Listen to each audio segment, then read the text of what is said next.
Bom, estamos aprendendo a ler poesia bíblica, que compõe mais de 30% da Bíblia. Sim, a poesia é uma maneira de escrever que não apenas informa. Ela nos convida a explorar ideias com a nossa imaginação usando imagens criativas ou o que chamamos de linguagem metafórica. Certo, então vamos falar sobre imagens e metáforas na poesia bíblica. Algumas coisas na vida são fáceis de entender, porque são experiências físicas tangíveis, como, por exemplo, sentir frio. Eu não gosto de sentir frio. Mas outras não são tão concretas como, por exemplo, quando uma pessoa não gosta de você. Eu também não gosto disso. São duas coisas diferentes. Mas veja como, sem você notar, a sua mente ligou essas duas coisas.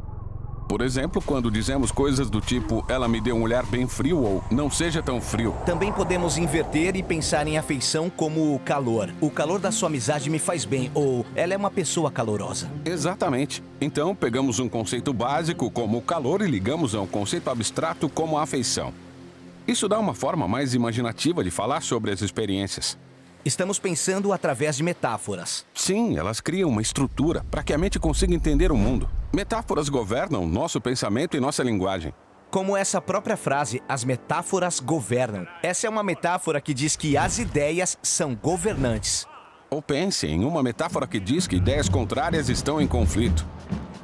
Num debate eu tenho que defender minha posição e apresentar um fundamento para vencer o argumento. Como você vê, as metáforas não são apenas só um jeito elegante de escrever. Elas estão em toda a nossa linguagem.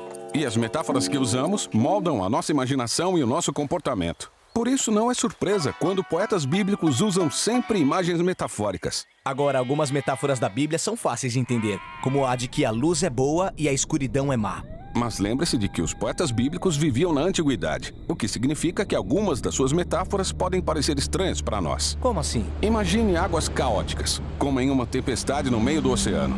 Certo. Agora pense numa situação em que você esteve em perigo e ligue uma coisa a outra. O perigo é como águas caóticas. Exato. Mas os autores bíblicos vão mais longe. Eles também falam de pessoas perigosas, como sendo águas turbulentas.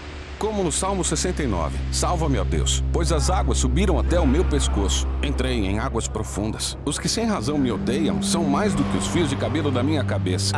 Os inimigos são ondas perigosas. Sim, e as nações inimigas também. Como em Isaías 17, os povos rugem como águas impetuosas.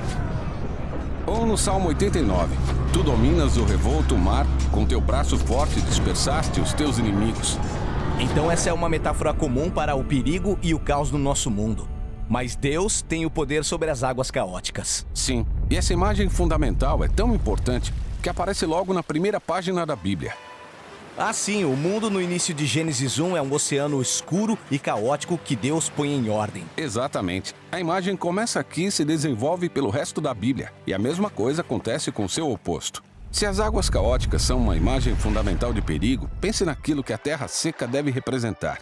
A terra seca oferece segurança, proteção e estabilidade. Isso, alguns dos desejos humanos mais básicos. E é o que Deus está provendo quando a terra seca aparece, nas primeiras páginas de Gênesis. E é também onde Deus planta o Jardim do Éden. E não é um jardim qualquer. Ele é descrito com imagens de um templo antigo, muito acima daquelas águas perigosas. E desse jardim-templo flui um rio que rega todas as coisas. Então o ideal humano é estar com Deus em uma montanha, jardim, templo. Sim, e essa imagem permeia toda a poesia bíblica. Como quando Davi celebra a presença de Deus no templo, no Salmo 65. Como são felizes aqueles que tu escolhes, aqueles que trazes para viver no teu templo. Tu acalma o rugido dos mares e o barulho das ondas. Tu acalmas a gritaria dos povos. Agora veja bem, como o templo estava associado a estar perto da presença de Deus, essa montanha alta pode se tornar uma metáfora para o próprio Deus. Como no Salmo 18, o Senhor é a minha rocha, a minha fortaleza e o meu libertador. E essa é a imagem que Jesus está usando quando diz que ouvi-lo é como construir a sua casa na rocha. Exatamente.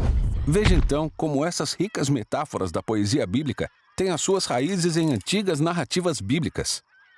É como as metáforas funcionam na Bíblia. Precisamos das narrativas para entender as imagens poéticas. E as imagens revelam significados mais profundos nas narrativas. Legal. Bem, a maior coleção de poesias na Bíblia é o Livro de Salmos. O próximo assunto é este. Vamos aprender a ler o livro de Salmos.